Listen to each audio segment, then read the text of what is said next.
got to be the first statement win, right? That was awesome. That was awesome. I mean, listen, I can be pessimistic at times. I don't think that's a shocker. I came into this game saying to myself, well, listen, it's a tough Timberwolves team. That Timberwolves core has played together under Chris Finch for a little bit now. The Knicks are still adjusting. It's a tough team. They lose this game. It's not the end of the world. They got the Nets to bounce back with on Sunday. The Knicks just went out there and they torched. I mean, they blitzed that team to death. That was super impressive, especially with how that first half went. I was not impressed with the first half. You know, the Knicks get off to a tough start. They come out the gate very sloppy. Minnesota looks pretty sharp. Some poor decision-making on the offensive end from the Knicks. Turnovers and offensive fouls. Brunson had a rough first. The Knicks defense was getting torched in their gap help scheme. Just being put into rotation, giving up a lot of threes. We'll talk about that. Anthony Edwards was beating the Knicks off the dribble with the Knicks in high coverage on him. Pick and rolls. Randall was targeting Gershon Yabusele a whole bunch. That guy was lunch for him. And Randall was on fire. Good for him. Dante DiVincenzo, again, putting the Knicks in rotation on those threes, spacing out. It was ugly. But somehow, at halftime, the Knicks were only down 4 points. And that was kind of when I started to think this might be the beginning of the end for the Minnesota Timberwolves last night. Because they should have been up a ton. A lot more than 4. And so the Knicks come out the gate there in the second half, and they go nuts with a 40-point third quarter, and then officially putting the game to bed in the fourth quarter with a final score of 137-114 over the Timberwolves at Madison Square Garden to improve to 5-0 at home, 5-3 overall. This team looks really good. This team looks really promising. I am super excited, and I want to talk about it in this show. Listen, we're going to talk a lot this year about head coaching, right? It's just the nature of how things work when you move on from one head coach to another season to season, like from one season to the next. Mike Brown's Knicks look very good. And I think this is what optimizing your rotation looks like. Tibbs, love Tibbs. Tibbs coached to the team's floor. He played it safe a lot. He minimized risk. He went with who he trusted, and it worked. Brown, on the other hand, is coaching to their ceiling. He's not afraid to take risks. He's taking calculated risks. He's experimenting different lineups, different approaches offensively, and that's the kind of approach that wins.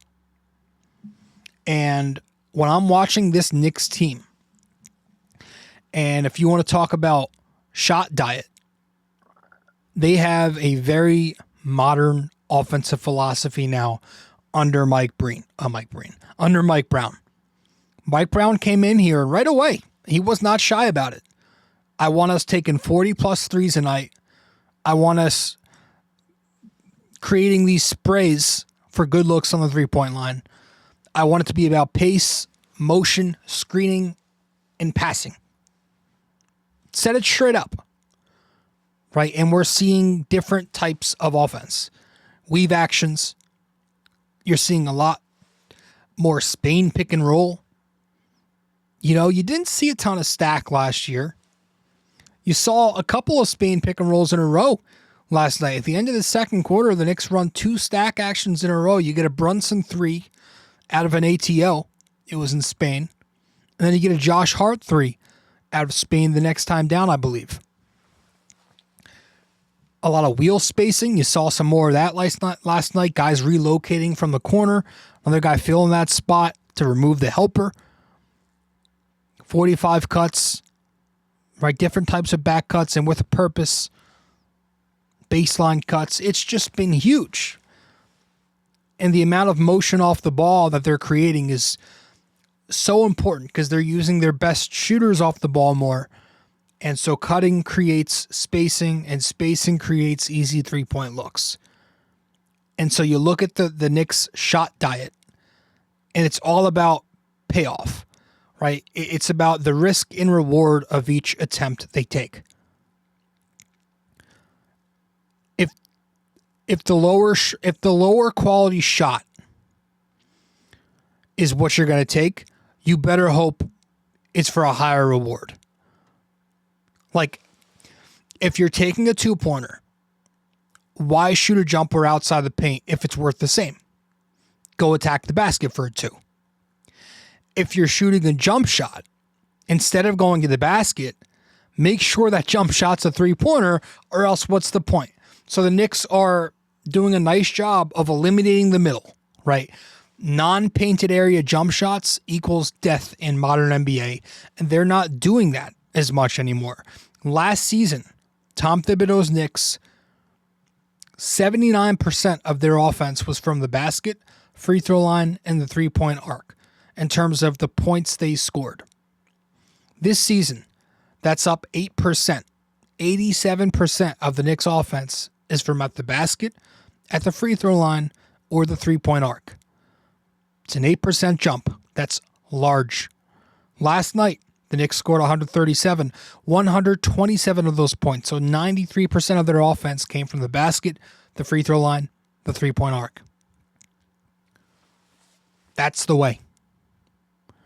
It's a lot more catch and shoot and assisted baskets this season. And that's what it's all about. When the Knicks get into their half-court offense, it's about unselfishness, right? Everybody wants a part of this. Everybody's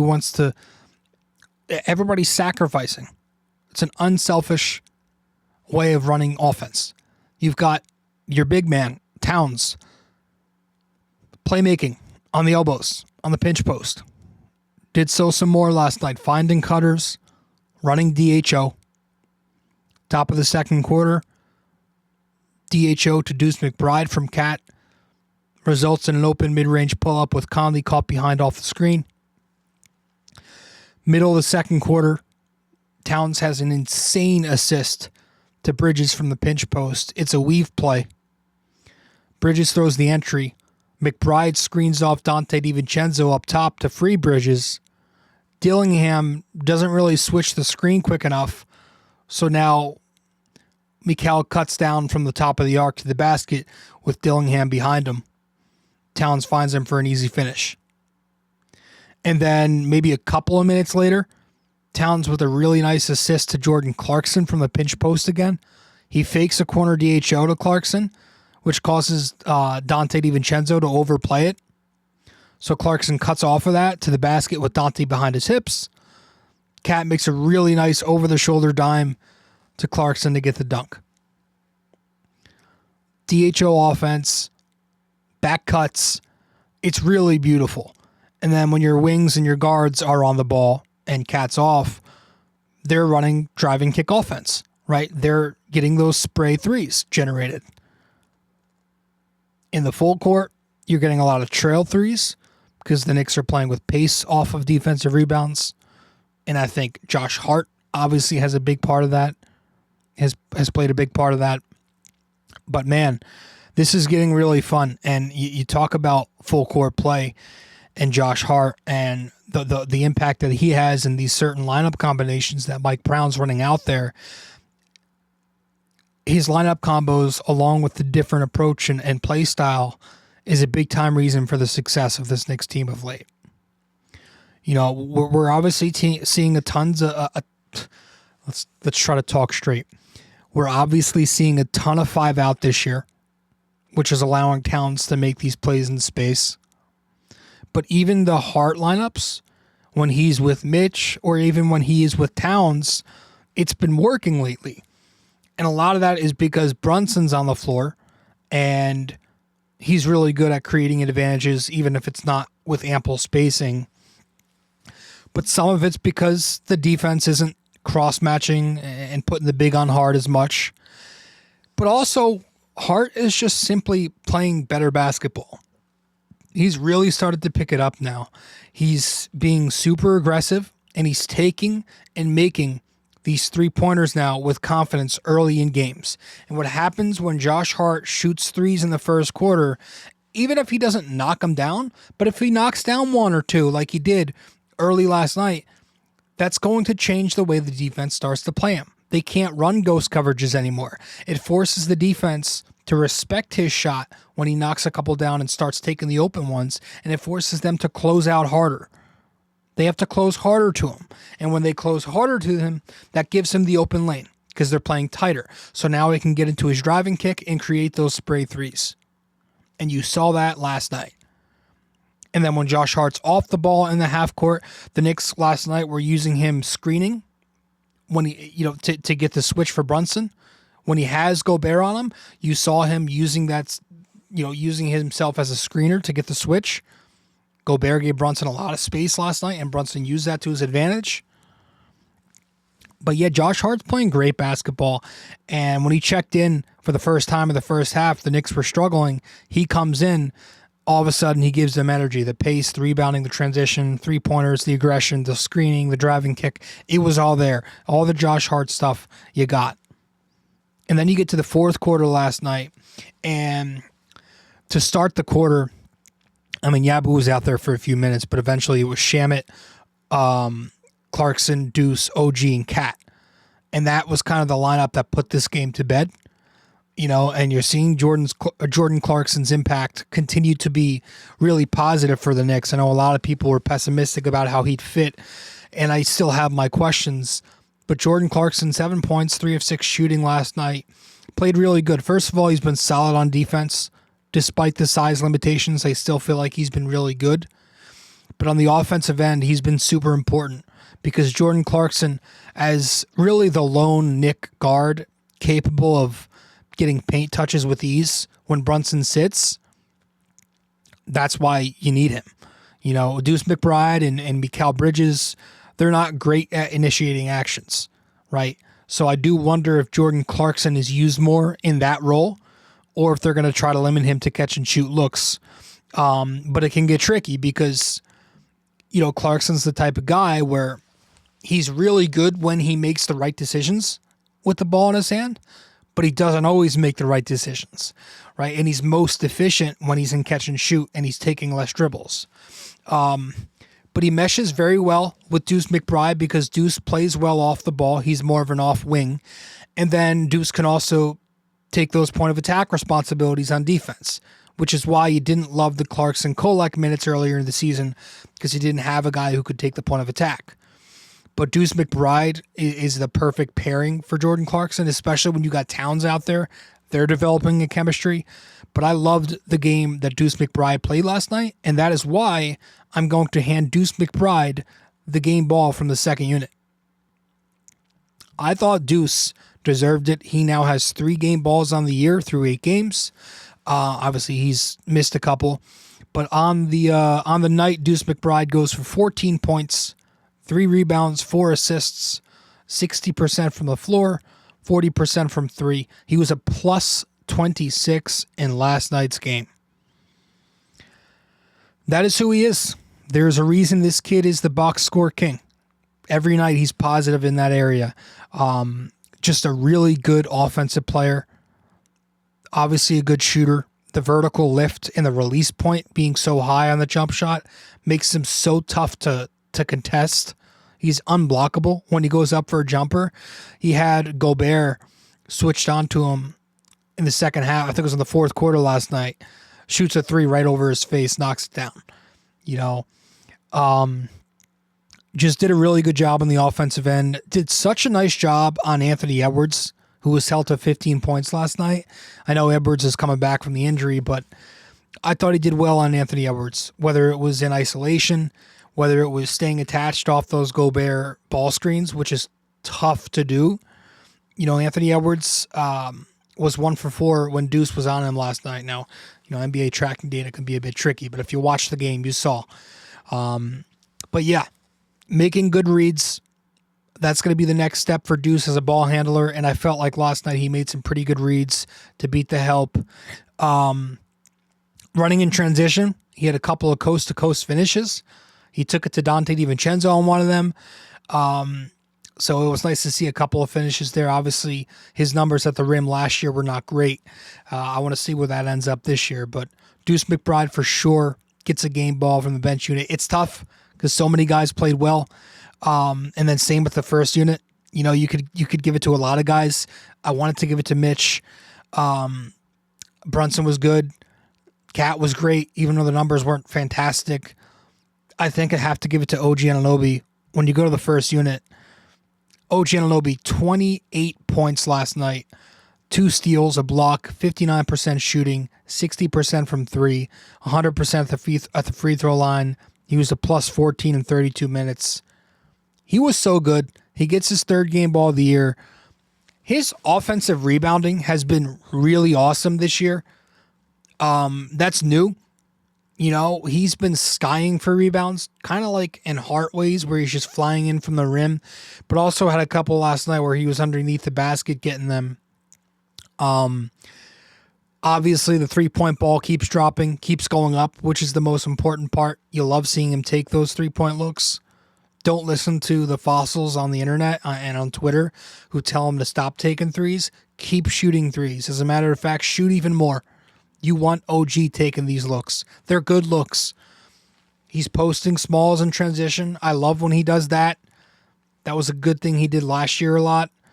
But you had a possession, top of the 3rd quarter. McDaniels misses the free throw on one end. Brunson grabs the rebound, gets it to the timeline, throws the entry to OG on the post, who seals Dante before Minnesota can get back in time. And he had a nice finish. So another 20-plus point performance. He's the quietest 18 points per game scorer I've ever seen. For some reason, he just has this, I don't want to say the word aura because it's been overused and it's so mainstream now, but he has this aura to him where he just looks like he's this, 12 points per game, 3-and-D wing. He's so much more than that. He's a defensive demon, as always, and he was last night. But he's been so good for this team on both ends. I've just been so surprised by what he's been able to do on the offensive end, though. Did not think he had this much to him. People talking about, can he get an all-star appearance? It's going to be tough. The Knicks are probably going to have to be the 1 seed by the time the voting starts up. But regardless, he gets the game ball from off the bench or from the first unit. But again, like I said, couple of guys you could have won to there. Mitchell Robinson breaks out. He breaks out. It was such a nice performance from him. For the Knicks to go anywhere this year, they need their 2 defensive anchors, their 2 rim protectors in Anunoby and Robinson healthy. So if it means less minutes, if it means you have to proceed with caution with Mitch and load manage and he has to miss back-to-backs and do everything you can to make sure this man is healthy for the playoff run. You have to treat him like he is your Giancarlo Stanton, right? The Yankees treat Giancarlo Stanton very carefully because they know what he can do when the lights shine the brightest. Mitchell Robinson, very similar to where he's so much to this team, and they're going to need him, and they're not going to be able to go anywhere without him if they don't have him down the stretch. I think I put one too many phrases in that sentence.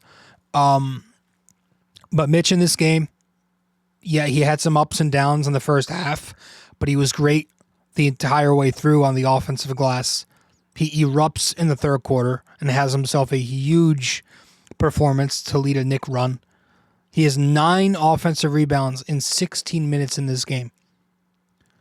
All over the glass, creating second chance opportunities, pick and rolls, pistol plays with Brunson. The rim protection remained strong. He had 3 more blocks last night.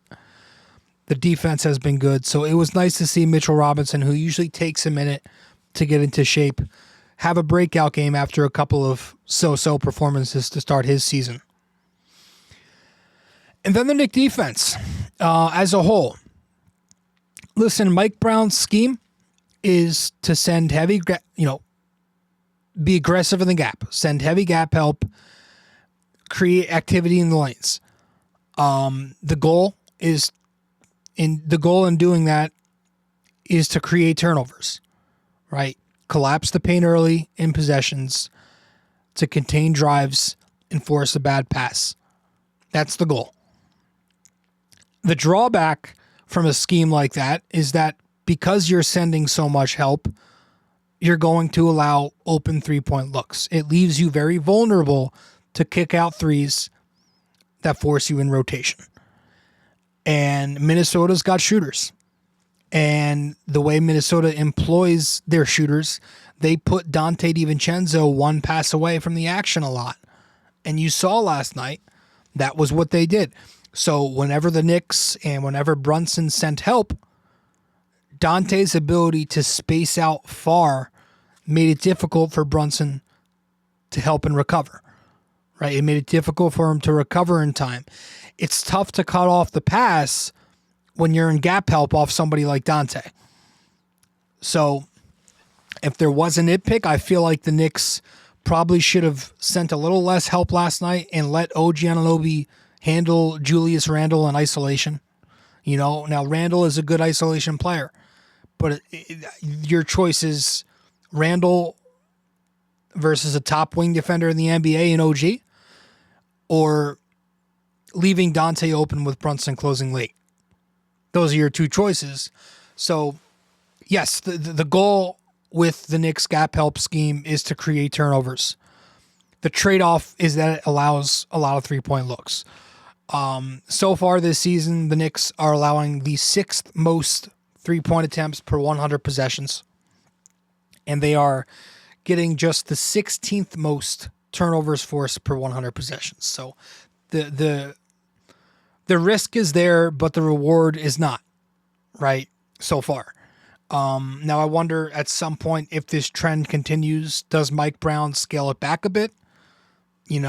Is he right now just trying to establish a base defensively, right? Which is probably also why you're seeing Towns and drop a lot.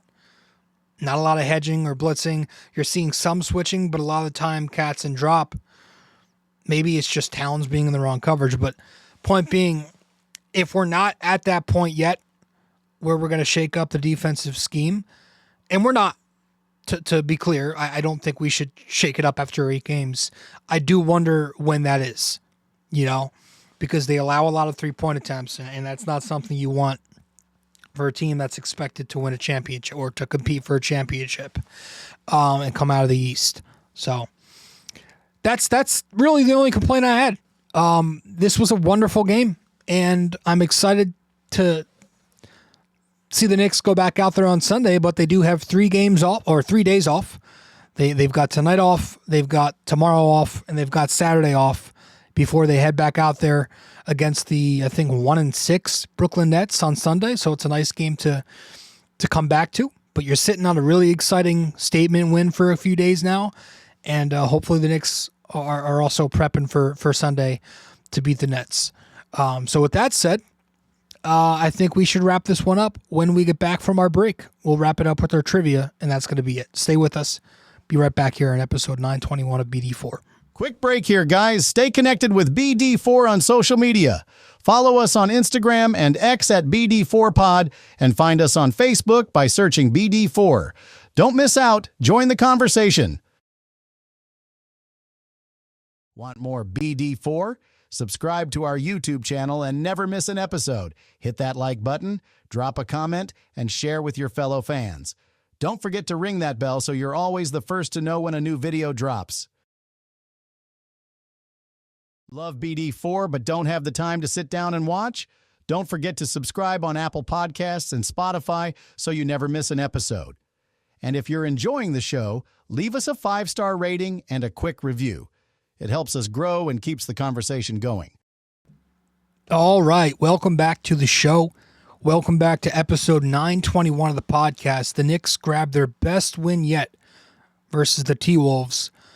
We're going to wrap this up with our trivia question right now. And let me pull it up on my phone here because I don't have it ready. It's a Knicks versus Nets trivia question here. So, what year was the last Knicks versus Nets playoff series? All right, what year was the last Knicks versus Nets playoff series? That's it. I appreciate everybody for tuning in. Episode 921 of the podcast is in the books. The Knicks defeat the Timberwolves in a fun, exciting victory that really flashes the potential of what this team can do. I'm excited. Hope you are too. I'll see you guys soon. Thanks.